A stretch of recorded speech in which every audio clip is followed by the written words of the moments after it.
26 अकराचा mastermind Tahawwur राणाला 18 दिवसांची कोठडी. पटियाला हाऊसच्या एनआय कोर्टाचा निर्णय. एनआयकडून 20 दिवसांच्या कोठडीची मागणी करण्यात आली होती.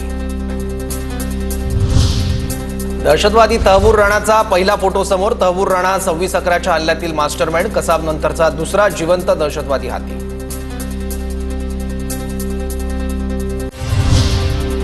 तहवूरला भारतात आणल्याचं क्रेडिट अमित शहा स्वतःला आणि मोदींना देत आहेत. काँग्रेसचे नेते पृथ्वीराज चव्हाणांची टीका. कसाबप्रमाणे तहवूरलाही शिक्षा द्यावी, चव्हाणांची मागणी.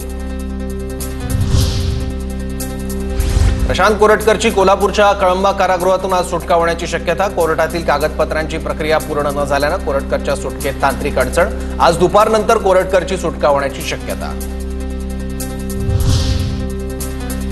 एसटी कर्मचाऱ्यांच्या इशाऱ्यानंतर सरकारकडून हालचाल. एसटी कर्मचाऱ्यांचा उर्वरित 44% पगार सोमवारी होणार. एकनाथ शिंदेंची फायनान्स सेक्रेटरी ओपी गुप्तांसोबत चर्चा. पगारासंदर्भात उद्या लेखी आदेश जारी केले जाणार.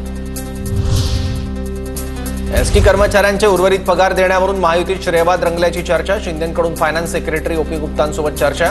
कर्मचाऱ्यांचा उर्वरित पगार सोमवारी शिंदेंच्या कार्यालयाची माहिती.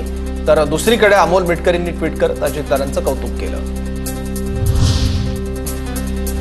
केंद्रीय गृहमंत्री अमित शहा उद्या रायगड दौऱ्यावर. रायगडवरील कार्यक्रम संपल्यानंतर शाह सुनील तटकरे यांच्या घरी भेट देणार. सुतारवाडीतील निवासस्थानी येण्याचं तटकरेंकडून शहांना निमंत्रण. शेतकऱ्यांची कर्जमाफी करू हा आमचा संकल्पनामा. संकल्पनाम्यात दिलेला शब्द महायुती सरकार पूर्ण करेल. मंत्री चंद्रशेखर बावनकुळे यांचं आश्वासन.